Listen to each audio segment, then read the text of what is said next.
I thought betrayal would come from a stranger, not from the woman I loved and trusted most. What I found out that night changed not just my marriage, but my entire life. You know, all these stories we tell, they're just for entertainment. But sometimes, life feels like a real roller coaster ride, packed with surprises that either lift us up or knock us flat.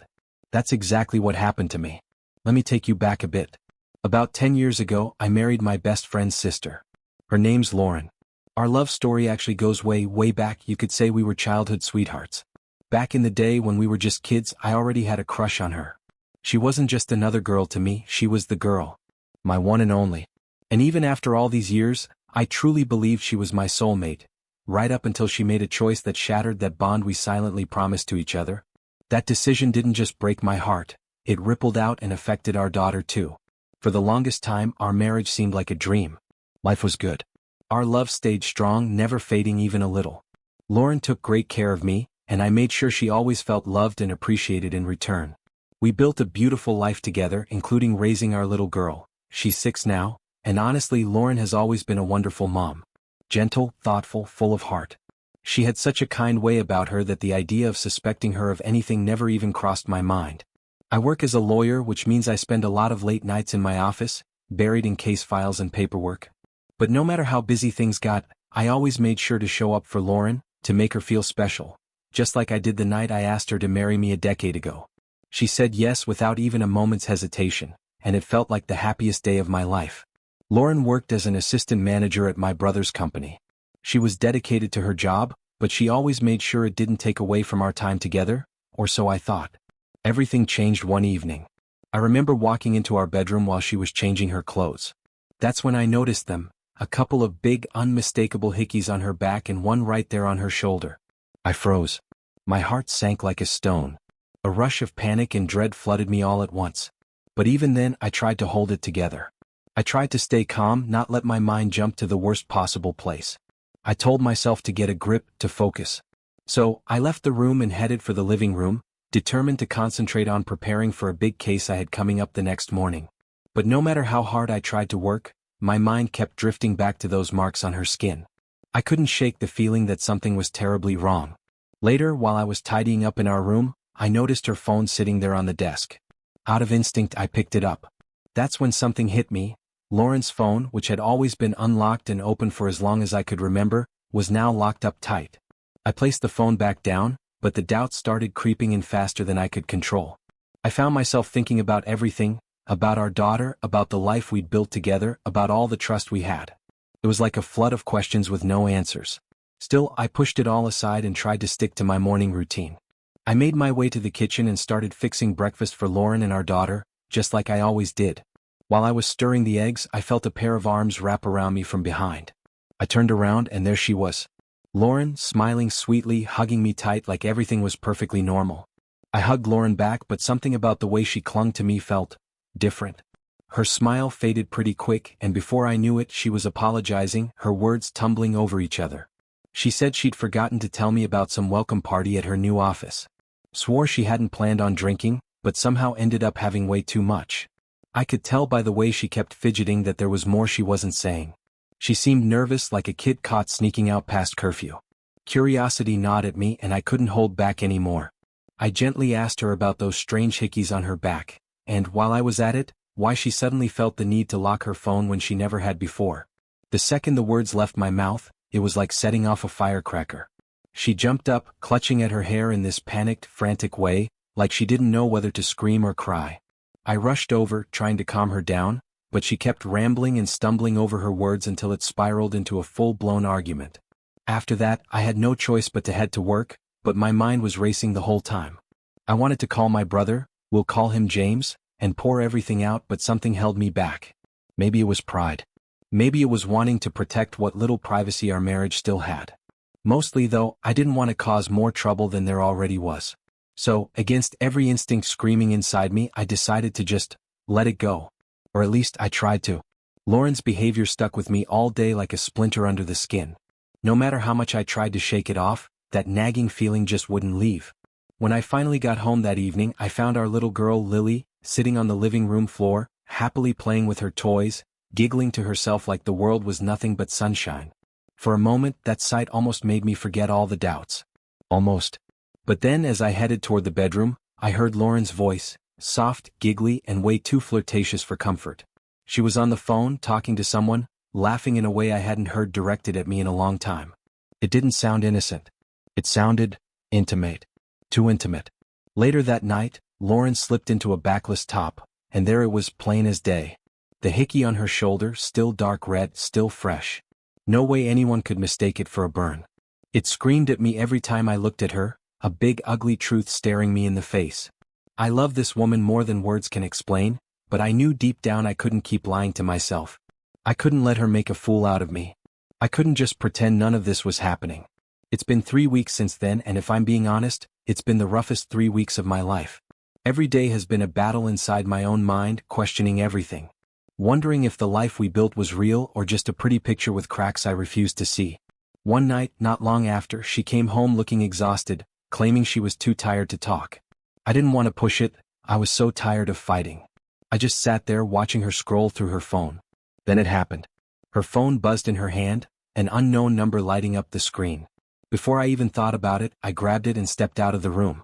My heart was pounding as I answered the call. What I heard on the other end nearly dropped me to my knees. It was a woman, screaming so loud I had to pull the phone away from my ear. She was furious, shouting that she had finally found Lauren's number, threatening to blow the lid off Lauren's affair with her husband, a coworker from Lauren's office. It hit me like a truck. The night Lauren had turned me down, the night she said she was too tired, she might have been with him instead. The next day I couldn't sit still. I reached out to the woman who had called. Her name was Jenny. We agreed to meet. When I saw her, it nearly broke me. Jenny was young, younger than Lauren and me by a good few years, and heavily pregnant, 8 months along. Her face was tired, her eyes swimming with tears she was trying so hard to hold back. And me? I didn't cry. I thought I would, but there were no tears left in me. All I felt was anger, hot, burning anger that seemed to settle deep in my chest, refusing to leave. It was a gut-wrenching thing to process. The thought that my wife, the woman I trusted with everything, had been capable of hurting not just me, but an innocent pregnant woman too. Sitting there with Jenny, hearing her story, seeing the pain in her eyes, it broke something inside me. Jenny even showed me some disturbing messages and pictures she had saved, proof that I couldn't unsee even if I wanted to. She told me she was thinking about filing for divorce immediately. I didn't blame her. But I suggested she take a breath, wait a few days, let the full chaos Lauren had caused unravel first. Sometimes the truth stings more when it has time to settle. After leaving Jenny's place, I drove straight to my brother's house. His name's James, he's been my rock since we were kids. James has 2 little ones running around, and somehow still always manages to be the calm, wise voice I need when life falls apart. We sat on his porch, drinking more than we probably should have. I ended up blacking out for a couple hours, and when I woke up, my head was pounding like a drum. James was sitting on the sofa nearby, massaging my feet of all things. It would have made me laugh if I wasn't so wrecked. He handed me a warm cup of espresso, and once I started to come around, he began asking questions. My head was still spinning, trying to catch up with everything that had happened. There's something else about Lauren I should mention here, something I conveniently pushed to the back of my mind all these years. She wasn't greedy for money. She had her own career, made decent money, and never asked for mine. But what she did have was this invisible hunger for status, for recognition, attention, importance. Knowing that, it really shouldn't have shocked me as much as it did to realize she might have traded her dignity for a taste of that high life she always craved. James ran his company from home most of the time, partly because his wife, Rose, was half paralyzed after a car accident. A whole other painful story. Despite all that, James is an incredible husband, an even better father, and the best brother I could have ever asked for. I finally dragged myself back home that evening. Lauren had cooked lasagna, my favorite, and the smell hit me like a punch to the gut. I felt nauseous just thinking about sitting down to eat with her, pretending everything was okay. Dinner was miserable. I could hardly look at her without feeling disgust twist in my chest. Deep down, I just wanted the charade to be over. I wanted to put an end to all the lies and games. Lauren wasn't just selfish. She was a full-blown narcissist. A master manipulator who could twist any situation around to make herself the victim. Gaslighting? She had it down to an art. Later that night, as I was about to slip away into my home office to finish up some paperwork for the divorce proceedings, Lauren snuck up behind me. She wrapped her arms around my waist, pressing herself against me. I turned around and found her standing there in a red satin slip dress, something she used to wear back when things were good between us. But standing there that night, she didn't look beautiful to me anymore. She looked hollow. Repulsive even. It made my stomach turn just to glance at her. She leaned in, asking if I wanted to go upstairs with her, her voice soft and tempting. At first I resisted. Everything inside me told me to walk away. But eventually I gave in, not out of love, not out of desire, but out of something darker. I went through the motions for one reason only, to humiliate her later, when she realized that I knew everything. Every betrayal. Every lie. Every dirty little secret she thought she had hidden. And ironically, that night ended up being the most intense, passionate encounter we'd ever had. It was twisted, sure. But I felt no guilt afterward. She had been playing with my heart for months, maybe longer. So for once I used her, not the other way around. When she finally drifted off to sleep, her head heavy on my arm, I slowly slid out from under her. I left the room quietly and headed for my office to keep working on what mattered now, holding her accountable for everything she had done. Finalizing the divorce wasn't going to be easy, but it was necessary. I figured instead of giving everyone piecemeal updates, it was better to wait until everything was finished before I shared the full story. The next morning, I drove over to James' company office, needing to clear my head and get some legal ducks in a row. When I got there, James pulled something up on his computer screen that nearly knocked the wind out of me. There, in high-definition clarity, were pictures, a whole gallery of them. Lauren. With other men. Smiling, laughing, touching. And not just random strangers either. One of the men was Richard, a guy we'd gone to school with who also happened to be her team leader at work. It wasn't just one affair. It was a whole lifestyle. I had mentioned earlier that James had started his own private investigation into what was going on at the company. They had a strict no-dating policy in place, and what he found was enough to shake the foundation of that whole branch. Turns out, once the truth came to light, more than a few people, including Lauren, were going to be out of a job. Lauren had always had this certain charm about her, an attractiveness she knew exactly how to use to her advantage. She wasn't naive about it either. She knew the power she held and she used it whenever it suited her. James didn't waste time. He sent out an email to the entire branch where both Matthew, one of Lauren's little entanglements, and Lauren herself worked. It laid everything bare, exposing the inappropriate relationships they thought they'd kept hidden. While all this was happening, I found myself just sitting there, feeling helpless, wondering what move to make next. I didn't want to hurt anyone more than necessary, but at the same time, I couldn't keep pretending everything was fine. As soon as that email hit inboxes, Lauren came storming into the house like a hurricane. She turned on the TV and started flipping through the channels, desperate to find something, and there it was. A news segment about internal scandals at companies, something Jenny had tipped me off about earlier. Lauren's eyes widened as she stared at the screen in disbelief. She turned to me and, like clockwork, started gaslighting again, blaming my long work hours, saying my constant focus on my career had driven her to make these choices. Like her betrayals were somehow my fault. At that very moment, Lily, our daughter, walked into the room, clutching her favorite stuffed bunny. Lauren tried to reach for her, putting on this fake, trembling show of concern, but I stepped between them, stopping her cold. I told her right there, point blank, that the divorce proceedings were already underway, and that losing her job was just the first of many consequences she'd have to face. I wasn't going to let her turn this into another performance for our little girl to witness. I quickly picked Lily up and took her to her room, sheltering her from the chaos unfolding just outside the door. I couldn't help but feel a sharp pang of sadness. When Lily was born, I'd made a silent promise to myself, to give her the life I never had. Growing up with only one parent had been hard on me, and I had sworn she would never have to go through that same pain. But here we were. I returned to Lauren and I asked her if she wanted to break the news to Jacob, her brother and my oldest friend. Her face twisted into something between shame and resentment. When Jacob finally heard the full truth, he wasn't surprised. Turns out he had seen it coming long before I ever did. He admitted that part of why he'd hesitated about our marriage all those years ago was because he knew Lauren too well, knew she had the potential to bring destruction into any family she touched. And sadly, his fears had come true. In the middle of all the wreckage, both Jacob and my mother, who had always loved Lauren like a daughter, tried their best to comfort her, wiping away her tears as she cried over what she'd lost. Meanwhile, I sat in my office, quietly reviewing the divorce papers. Every signature felt like another step away from the life I thought we were building, but somehow, it also felt like a step toward something healthier, something honest. I made sure Lauren knew she would still have full visitation rights with Lily.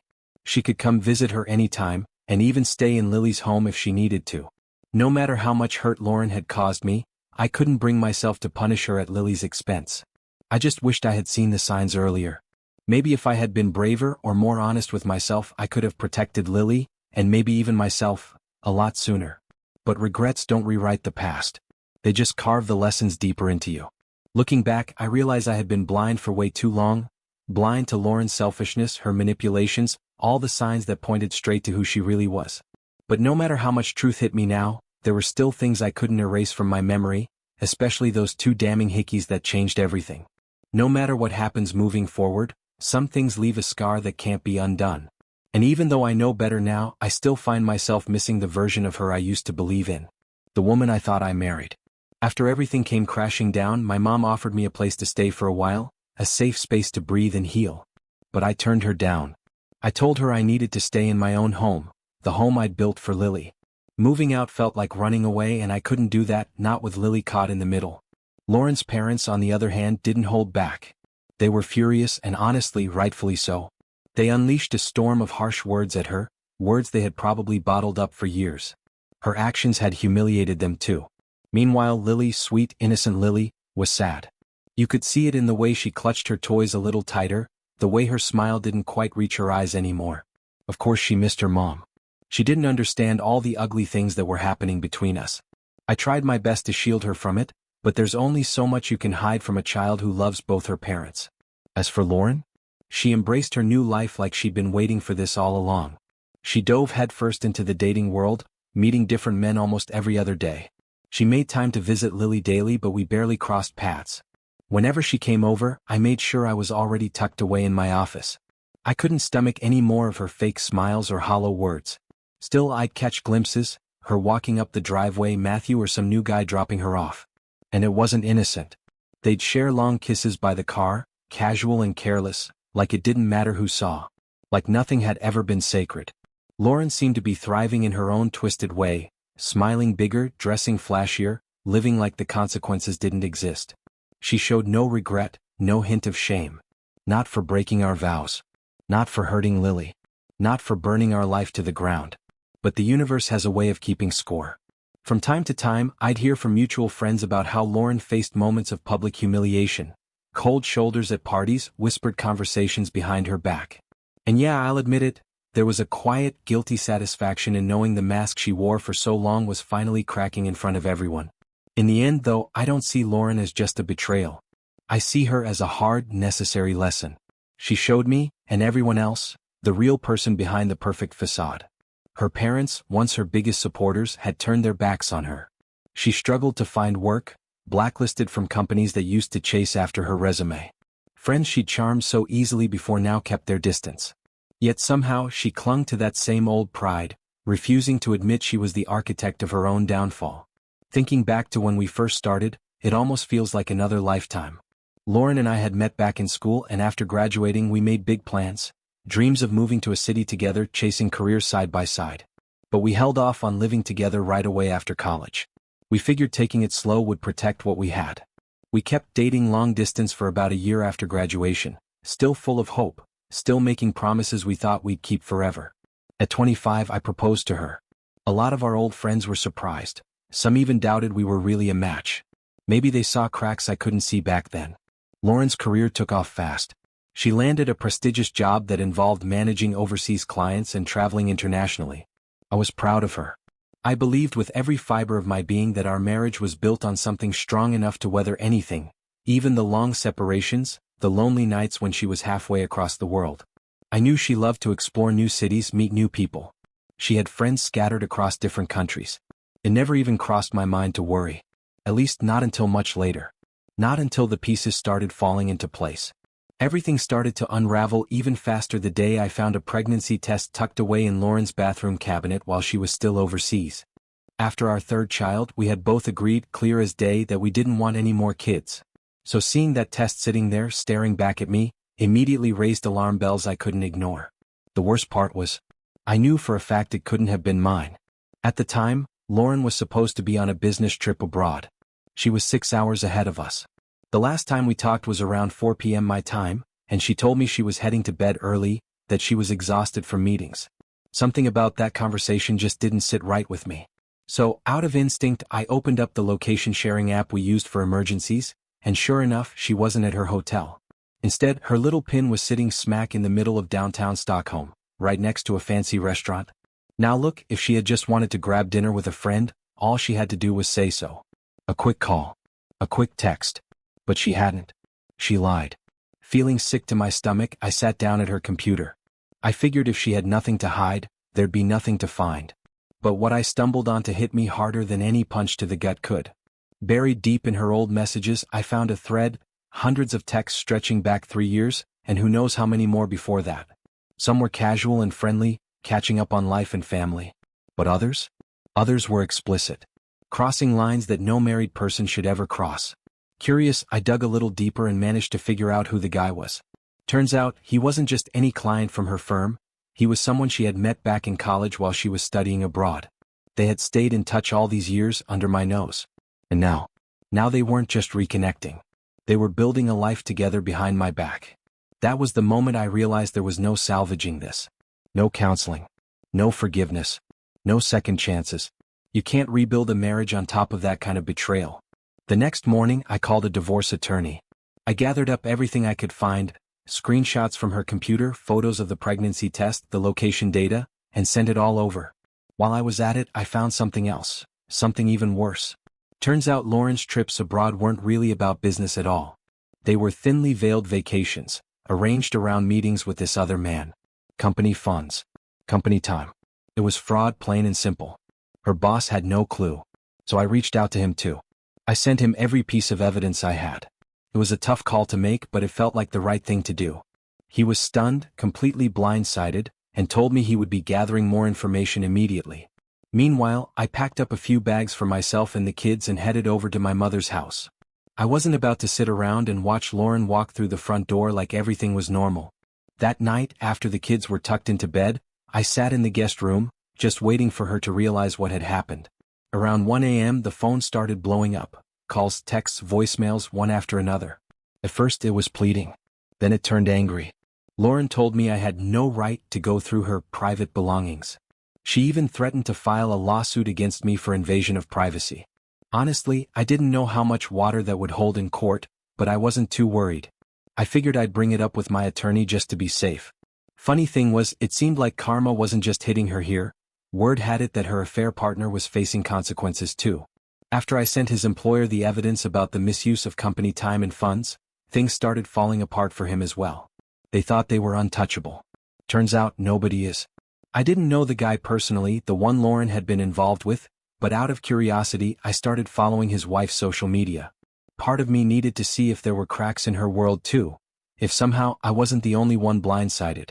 It hurt like hell at first. Watching strangers live their seemingly normal lives while mine fell apart wasn't easy. But over time the pain dulled and a new kind of clarity set in. I finally accepted that Lauren wasn't the person I had believed she was. The woman I thought I married, the one I promised forever to, would have never treated me the way she did.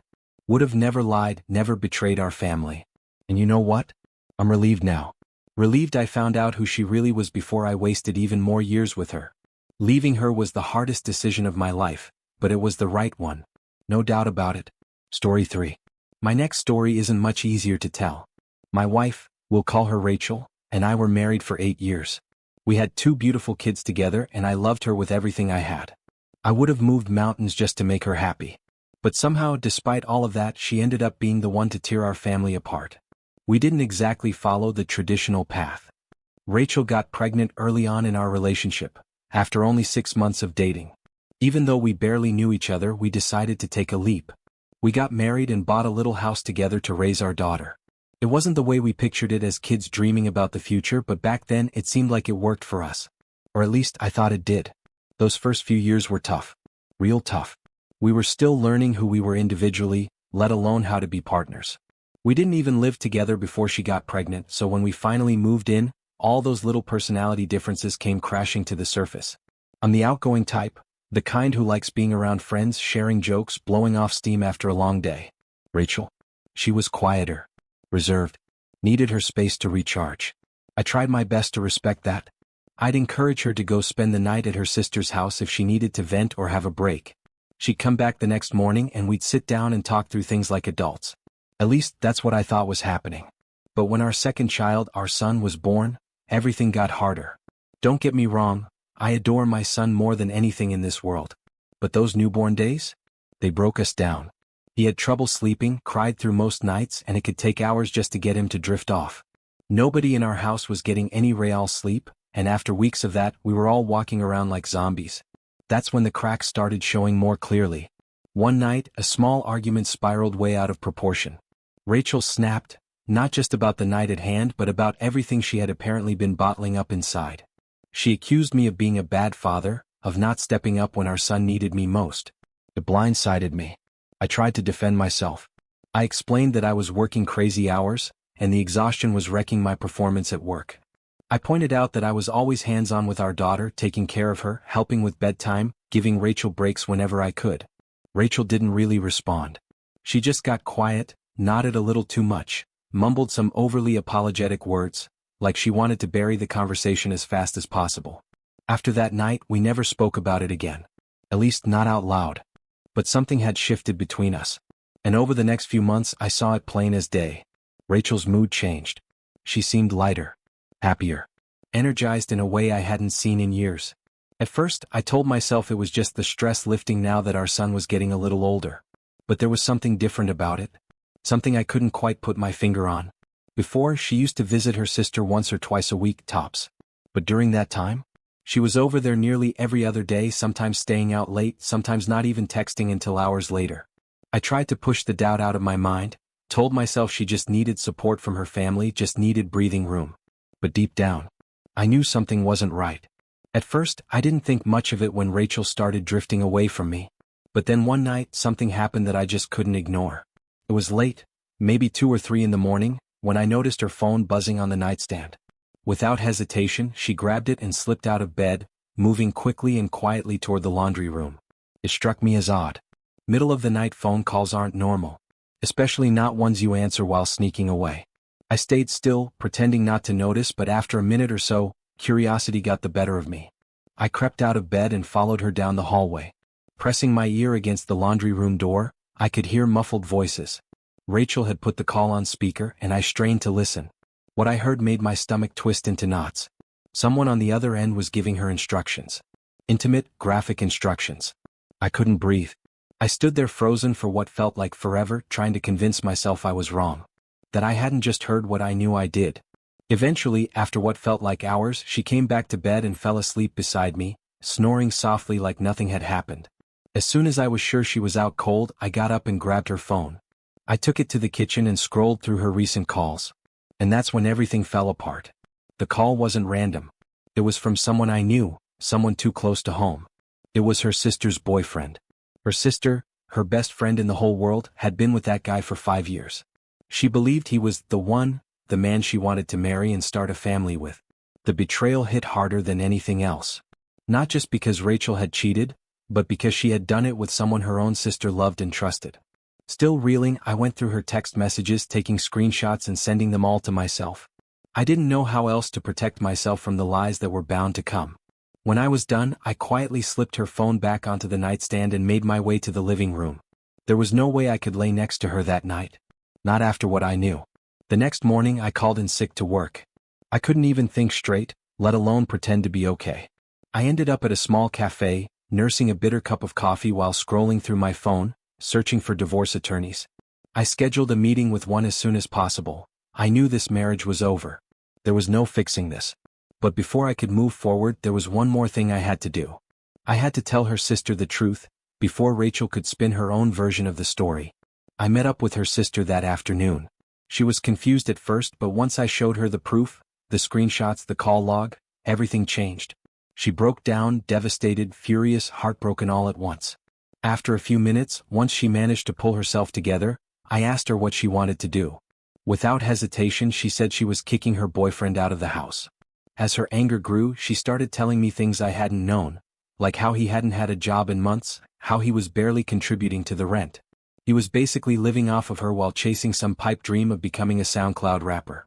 I ended up driving her back to her place and stayed with her while she packed up his stuff and tossed it onto the front lawn. Meanwhile, back at home, when I finally confronted Rachel, she broke down. She cried, begged for forgiveness, told me it had only happened once when she was feeling upset with me. She tried to shift the blame onto him, saying he had taken advantage of her vulnerability, tried to seduce her. And maybe he had made a move. Maybe he was as sleazy as she said. But none of that changed the fact that Rachel made a choice. She could have said no. She could have pushed him away. She could have come straight to me and told me what happened. Instead, she chose to betray not only me but her sister, her family, and everything we'd built together. Despite all that, I made one thing clear to Rachel. I wasn't going to cut her out of our children's lives. She was still their aunt and she loved them. I wouldn't rob them of that relationship. In the end, I'm grateful I found out who she really was, even if it hurt. Looking back now, it's easy to see we weren't a good fit. Maybe we never were. It's not the ending I wanted, but sometimes life doesn't ask for your permission to change. You just have to trust that everything happens for a reason, even when it leaves scars behind.